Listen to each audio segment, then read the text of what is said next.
Alright. This is the next part of the ancient fragments. So we left off over here. From such traditions handed down for ages before they were committed to writing, we might expect but little aid. Indeed, in all the researches of the antiquarian, conjecture must very generally supply the place of science. Yet by pursuing a proper method of investigation, we may approximate the truth and frequently illustrate the circumstances obscurely hinted at in Scripture, and even occasionally fill up the gaps of history by supplying events which have been omitted by the sacred writers as unconnected with immediate objects under their consideration. So this whole paragraph basically is saying that even though we have all this science to understand history and stuff like that, and that we have scriptures, we have oral history, but a lot of that stuff gets omitted, removed, when they're spoken about. I don't know why. I have my reasons why that happens, but a lot of people just tend to not quote-unquote believe that, and it's not so much a belief as it is a reality, because how can you sit here and think that we're not being lied to?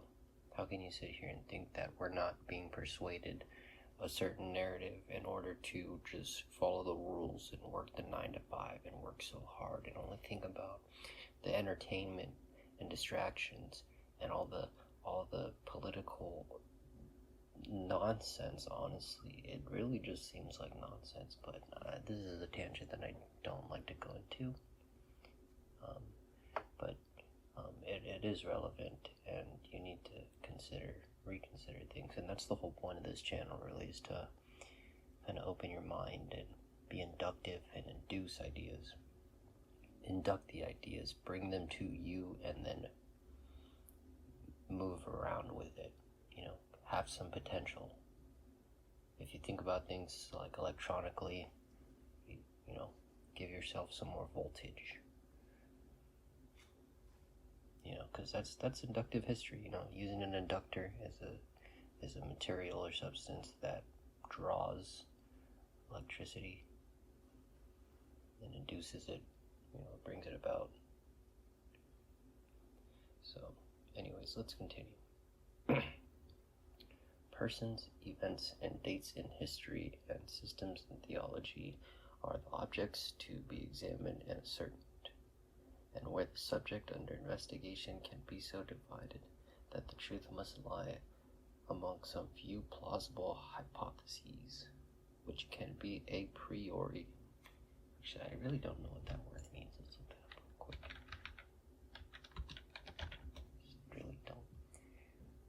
Which literally means from what is early, so prior, I guess. And at once laid down by collecting all the evidence that can be had and examining separately, and excluding successively each of these hypotheses, which shall be found inconsistent with that evidence, we may contract the circle of conjecture in some cases, till but one hypothesis is left, which one must be the truth, and is thus negatively rendered matter of demonstration.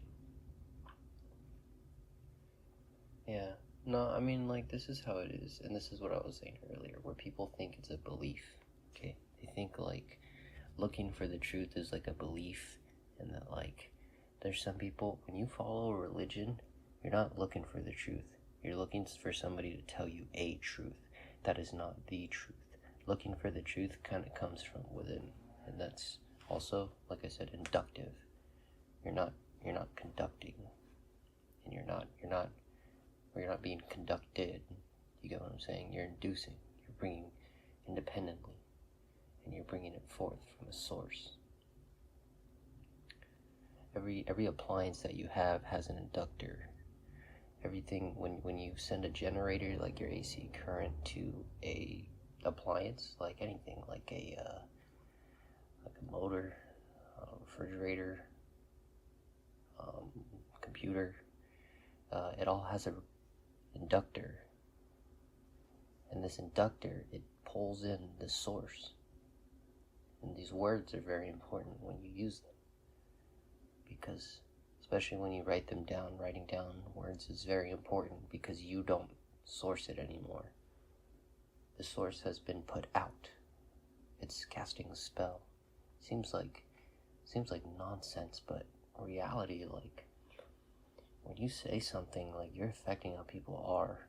You know, you choose not to be violent and disruptive and say disruptive things for a reason when you're in public. You get what I'm saying? Like, so how can you say that words cannot be powerful? How can symbols not be powerful? Well, as Jordan Maxwell had said,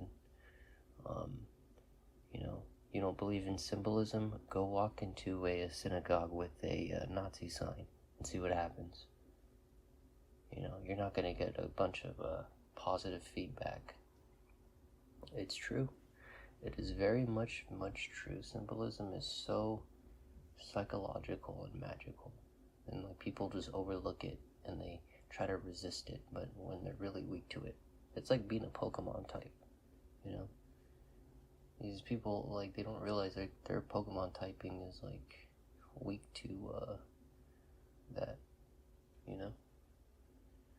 But anyways, let's continue. I know I go off on a lot of tangents, but that's the whole point of commentating and annotating, is to really break this stuff down and really engage and kind of have a conversation yourself. I really encourage others to do what I do and kind of read things aloud.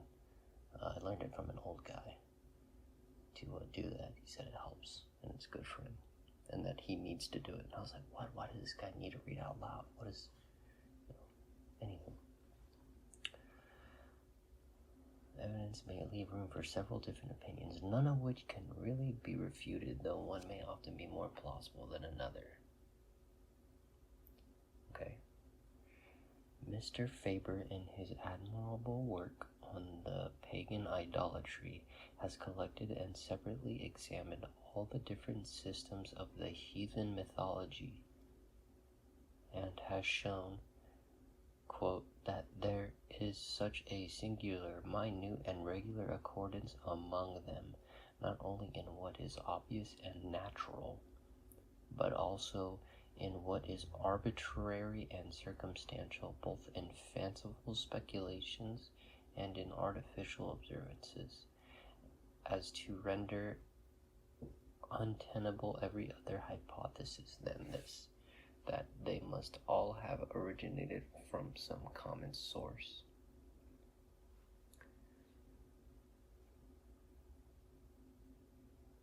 Well, breaking this down, I mean, it's kind of, that's what everybody thinks, you know what I mean? When you're looking for the truth, it's like there's always going to be one. I think it's like a common motive that people understand. See, these people break down these ideas, but these ideas are already strongly known, like, to the common person. I feel like everybody knows, general things in this world. I think when you approach someone who speaks your language, you can have a conversation with them about things that definitely exist, and ideas, and things that don't exist necessarily in material form, like ideas, to translate them kind of the same to each other. So, for instance, like, if I am talking about somebody, about, like, the weather, like, they're gonna know what I'm talking about. I know it's, like, very, very general, but it's like everybody has the whole common source of, like, it's like a truth. It's like, that's the truth. It's like somebody's not gonna say, like, it's cloudy with a chance of meatballs, so then they're like, meatballs? You know what I mean? Like, I don't know what meatballs is. And like, everybody knows that meatballs don't exist, like, when it rains. You know what I mean? Like, it's like raining cats and dogs. I guess it's a kind of like idioms, but it's kind of like deeper than that, where it's like it's like common knowledge. Oh, I see. I over-explained that. This is common knowledge. Alright, well, anyways, continuing. Having thus shown their common origin, He enumerates 3 hypotheses as the only 3 on which he conceives the common origination of the various systems of paganism can be accounted for. See, like, when he uses paganism, like, yeah, I'm thinking of every single religion that exists. And, like, I even think Zoroastrianism is, like, idolatry, because it's, like, you're forfeiting the knowledge of knowing what the gods look like. I hate to say it, and I hate to sound like a freaking crazy person, but this is the truth, man. Like, what he's using as the word paganism riddles me a little bit, especially when he says pagan idolatry. I know I don't really do this before, where I'm kind of breaking it down, but this really kind of like incites me. When he says paganism, like, what is he referring to? Is this Christocentric? Like, I think that's unfair. I think that's something to kind of remark there, because usually a typical, like, Christian person will say paganism, and say, like, anybody who's not a Christian is basically a pagan, and anything that's like a pantheon, or, you know, anything that isn't what their type of Christianity is literally paganism. It's so weird. It's so deep and, like, so, like, muddy that, like, it's just, like, I don't understand anybody who's religious and assigns themselves to a religion. It's like, why don't you just, like, assign yourself to, like, a human being, and then, like, just serve human beings? I'm sorry, it's just, it's quite interesting, the logic and what people induce. And it's just, like, it's just what people like. I guess you just gotta accept it. But, like I said, very interesting using the word paganism. It's like a picture that paints 1,000 words for me. You can tell the narrative. Starting to see the narrative. Either all nations agreed peaceably to borrow from one subsequent to their several sediments. Like, this is saying that, like, all these countries already knew about each other and are already cahoots, right? Because it means subsequent to their several sediments. Are agreed peaceably to borrow from one subsequent to their several sediments. Or all nations subsequent to their several sediments were compelled by arms to adopt the superstition of one.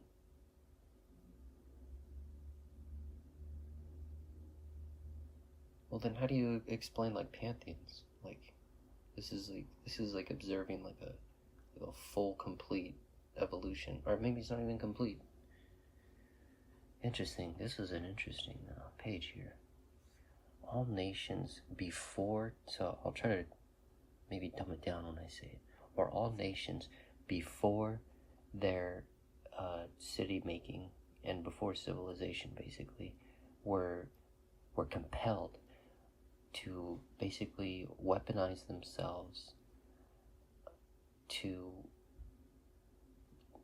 like, how do I put this? Not believe in one idea. I guess, like, when he says one, okay, now, dang, you know what, I'm gonna need, like, somebody to read this with me, because I can't, I mean, even me and myself, I'm just limited to one, like, getting quick thoughts. I mean, I could chat GPT this real quick. From one, like, so before civilization,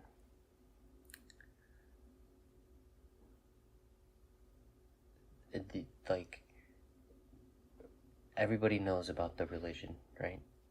And so it's brought forth to everybody in a different way. That's what number one is saying, I think.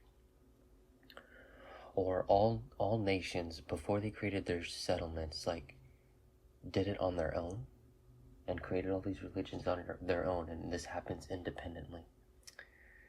3, or all nations were once assembled together in a single place and in a single community, where they adopted a corrupt form of religion which they afterwards respectively carried with them into the lands that they... Okay. This is like, is it A, B, C, or this one right here with the obvious answer? You know what I mean? Or D, you know what I mean? Like, it's like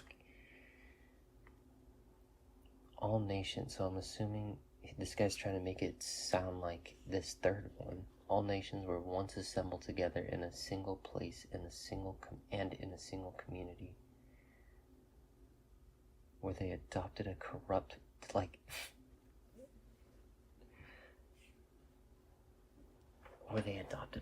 form of religion, which they afterwards respectively carried with them into the lands that they colonized. I mean, and this is like outside of European colonization. When they say colonization, like this means like a migration of people into another land in general. So, okay, either all nations agreed to borrow peaceably from one, or they were... this wording is like so vague. It's not, I don't know, maybe it makes sense in their colloquial, but this doesn't make much sense to me, honestly. I'm having trouble like breaking this down, and like I don't want to be any type of any centric of any sort or have a bias. The respective carried with them into the lands. Like this just sounds like it's just wanting to say this answer. I mean, obviously. But this is 1823, and like we gotta remember, like the ideas, these ideas are so completely different. They're so different, dude. It's incredible. The mindsets that different people have when they're talking to one another. Because this is before the United States of America. This is before like... Dude, I don't even know how to explain this. This is like racism at its finest. Like this book is gonna be really racist, by the way. This is just how they are back then, is the reality of it. And you think if it's changed? No, it hasn't. People are still kind of inclined to be racist. I don't know. It's weird now. Today's society is just really weird. It's very dynamic, at least if you live in the United States. Which most of you watching this may very well be. You either United States or English or of the like, or maybe even from like a Southeast Asian country. After examining at length and shewing the utter impossibility of maintaining either the first or second of these hypotheses, he concludes that the third can be the truth. That's kind of corny, honestly. That's kind of a corny statement, I'll be honest. In the same manner, we may ascertain the region from which mankind originally dispersed. Both in ancient and modern times, the Greeks have been accused of a kind of plagiarism, which was the prevailing custom of every nation upon earth.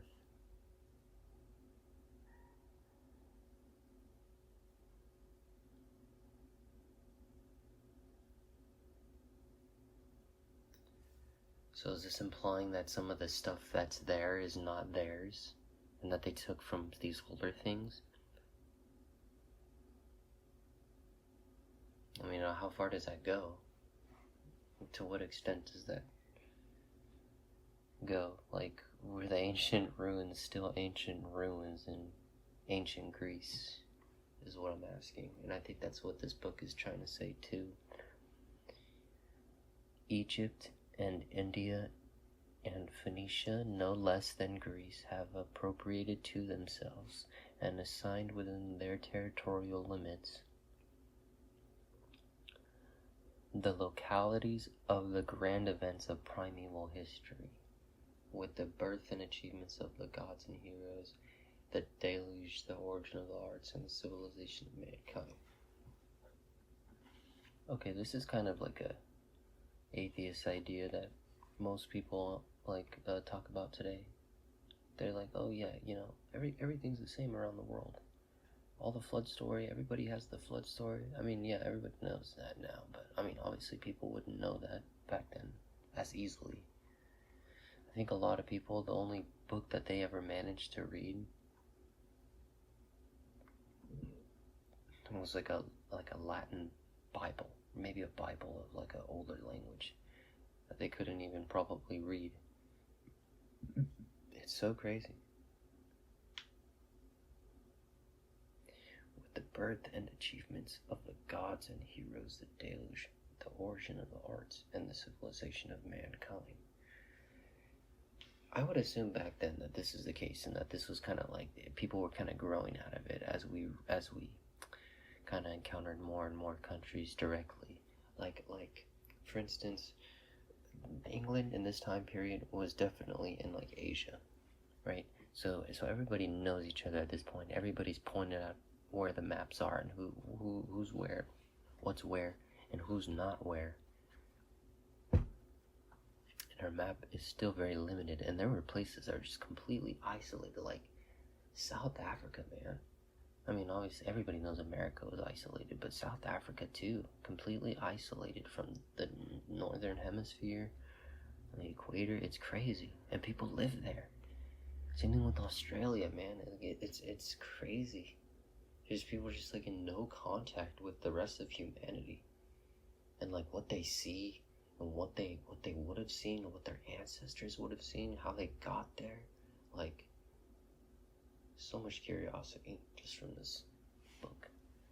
Kind of opens the mind, at least my mind. And their claims have found more able supporters, only because they have not been so obviously liable to refutation. Yet by rejecting each country whose claims rest upon no better foundation than its own local histories, and retaining those only, and those pretensions are substantiated by the concurrent testimony of the rest. Yeah, so it's basically saying like, well, everybody has like their mythological history, so I guess it's just rendered mythological now to everybody, and everybody has to claim all their history is mythological. It's like a subconscious, like, downplaying. Not downplaying, but it's like what he's saying. Their pretensions are substantiated.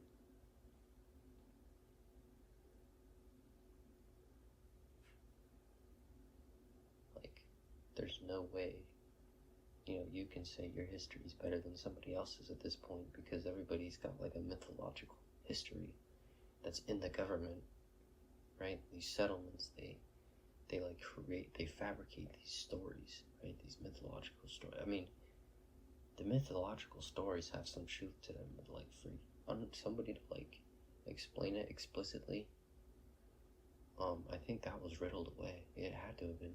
I mean, because the history we get now is very vague. And there's really no answers we get from a lot of the history. Like, there's just a lot of evidence we still haven't seen. And I think people are very egotistical with their understanding of this world, and thinking that their military, or the U.S. military, or all the world interacts with each other and knows everything all at once, and it's all known, and it is, but well, now it is, but back then, I guess it still was, but wasn't to the common person. I don't know how to explain it. I don't even know. I might be sourcing nonsense. And their claims have...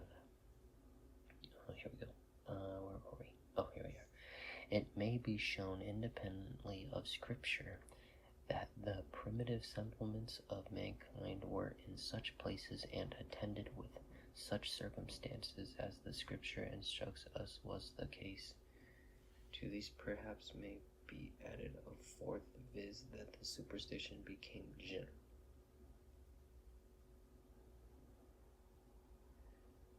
Partly by peaceful communication and partly by force of arms, though the fullness of the evidence is such as to render this equally untenable with the others.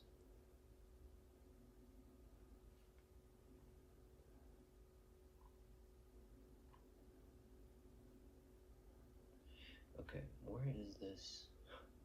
I'm trying to look where this little thing is at, because I remember it, but I don't remember it. Oh, here we go. He concludes that there can only be the truth. Okay, so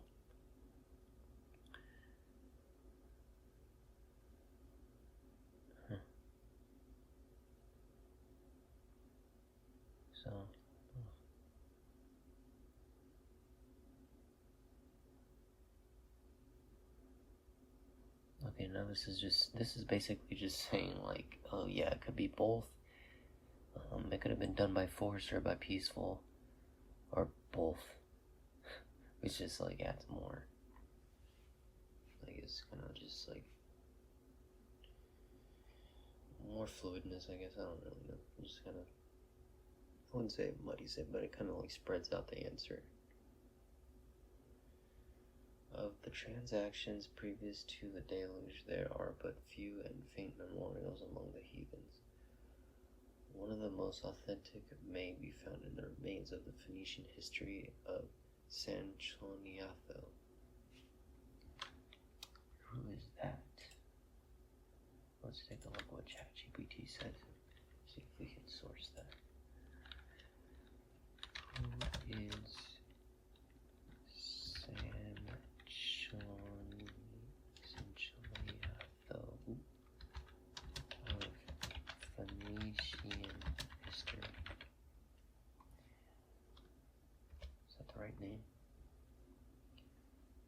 Oh, see.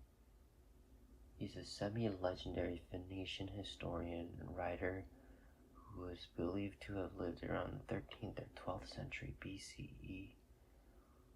Most of what we know comes from him from later sources, particularly the writings of the Greek historian Philo and Biblos. Okay, so there's some Greek historians. And they claim, okay, so these Philo and Biblos are from, like, I guess they're post-Greek, kind of like Roman Empire Greeks. So they would have been living in Greece, but would have been like historians in that area. And they claim that they have translated a text from this historian who lived in the 13th century, and he was Phoenician or Canaanite or like anybody in those lands. Okay, let's see what else this entry says. There's not too much actually. And it says, like, there's significant debate whether scholars believe Sanchoniathon was real or fabricated. I guess there's some fabrication, but that fabrication would come from, like, superstitious stories. Like, I know there's one story of, like wind serpents coming from Arabia that I think some countries, I forget which, who protected them from the wind serpents. The fiery wind serpents. And it's like, that gets translated to us as just this, like, weird, like, mythological thing. But what is it? What is it really referring to when it says that, you know? And it's very curious to kind of, like, think about that more and more, and just kind of, like, keep that, not necessarily that, but those ideas, like, in the back of your head, so when something similar comes up, you're like, wait, what? Okay, this is saying that, and that's saying that, and that's kind of going back to that other page where it's like everybody has their own histories. No one history is better than the other.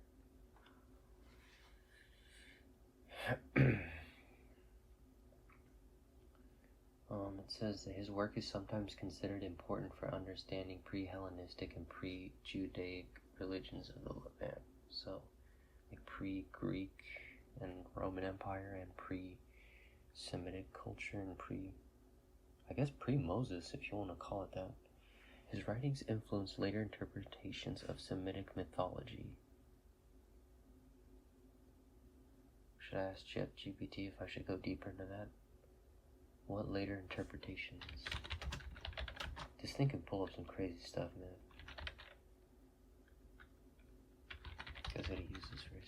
what later interpretations of Semitic mythology are influenced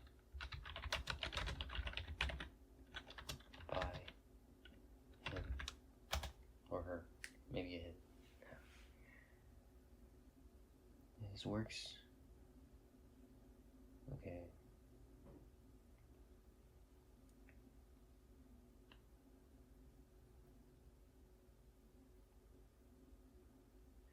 The works attributed to San Noachianthon as transmitted by Philo-Biblos and later preserved by Eusebius later influenced later interpretations of Semitic mythology, particularly in their understanding of Phoenician, Canaanite, and to some extent the broader Semitic religious beliefs. The impact can be seen in the following ways. So I'm sorry I'm reading off camera, but this is really interesting, man. Like, I never really dug too deep into this, but I kind of knew some stuff from my general studies in college. But, I mean, like, you don't really major in history because you don't make much money from it. You make money from, like, going to medical school, like trade school, what else? Law school, and engineering. Being a historian is like kind of like almost like kind of like a bullshitting in a type of way, but excuse me for my French, but it's like the best way to put it, because you gotta kind of go through hoops and ladders to kind of make a steady career out of it. Otherwise, you're just gonna be working for the school, and then you're gonna be tied to academic thought, and that's not good.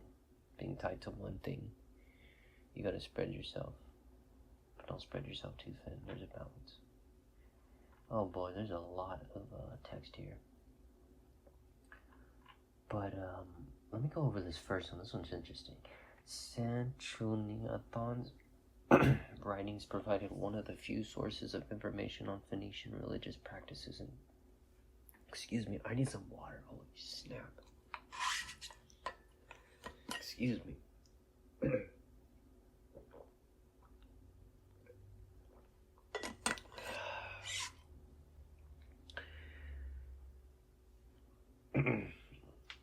Sources of information on Phoenician religious practices and deities. Excuse me, oh my goodness.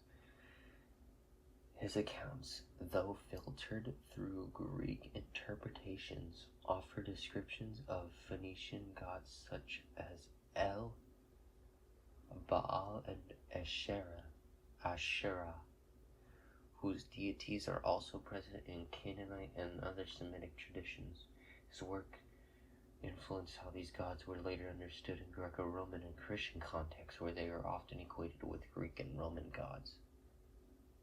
Okay, so that's kind of like, I think that's a little bit of what Zachariah Sitchin talks about, but Zachariah Sitchin, I think, wrote his books in the 50s or 60s. Let me see, I have one of his books. I still need to read it, honestly. I have not read it. I'm still quite young. I only found out about all this stuff because 1976. Okay, excuse me. This much later. And that's his first book, The Earth Chronicles. That's comparing and contrasting, I think, all the religions that came out of Sumeria. And that's also another huge thing about this, man. If you're watching this episode, you guys are going to be blown away. There's no mentioning of Sumeria here. It's going to be referred to as Chaldea. And like parts of it are just going to be called Babylon. But Sumer, and I think that part of the area is just referred to as Mesopotamia. I forget when it changes to Afghanistan thereafter, but oh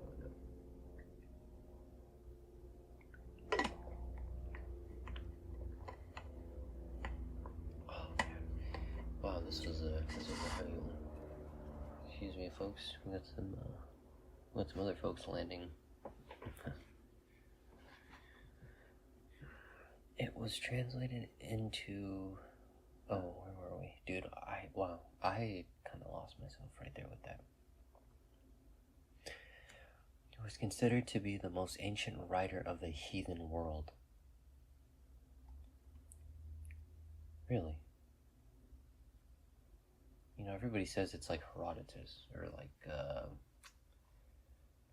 you know, one of these Greek historians are like the ancient writers, but, you know, there's other ancient writers around the world, but no way. I'm gonna have to read his works and where they're translated. There's no way. This guy's not known to me. That's crazy. Maybe there's a reason for that. And what interests me most... I'm sorry, I'm gonna have to end the episode here, though, to be honest, after this. We will continue in the second... Actually, we'll just continue this whole page in the next paragraph, but I'm gonna close this off with some dialogue. The fact that it mentions that Sanchuniathon's writings are based on like the Phoenician gods, like El, Baal, and Asherah. That's like what? Because like it's also, I don't know, like ChatGPT, like I don't know how you guys feel about it, but it does give you good answers. I mean, I use it for my homework all the time, and it gives me the right answers, so it's not necessarily wrong about stuff. It can source information much better than a human.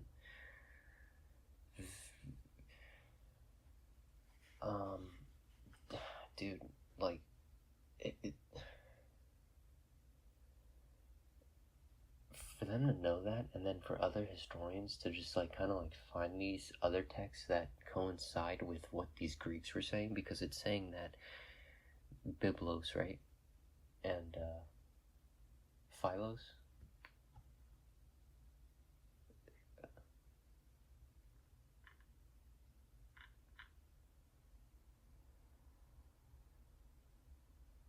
Let me see, hold on, I'm scrolling for the, yeah, Philo of Biblos, or Philo Biblius.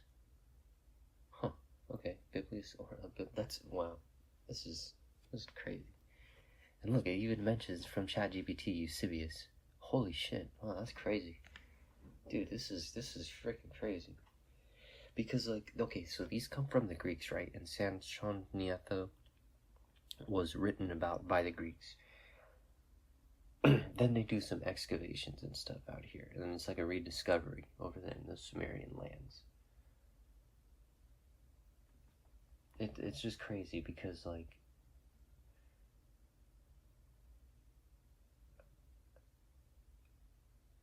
they present like Canaanite and Semitic traditions, like,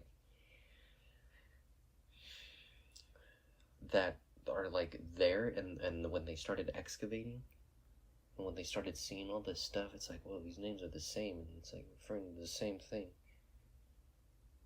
and it's kind of a trip.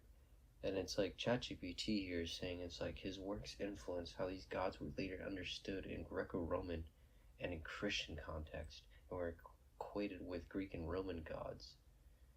So it's kind of like, you know, these Hittite groups like keep moving forward into the Greek lands, and they, you know, have these same stories. It seems to be very much be some interesting history, I would say. But I'm gonna have to end this episode because this is a very long one, but we'll continue this page in the next one for sure.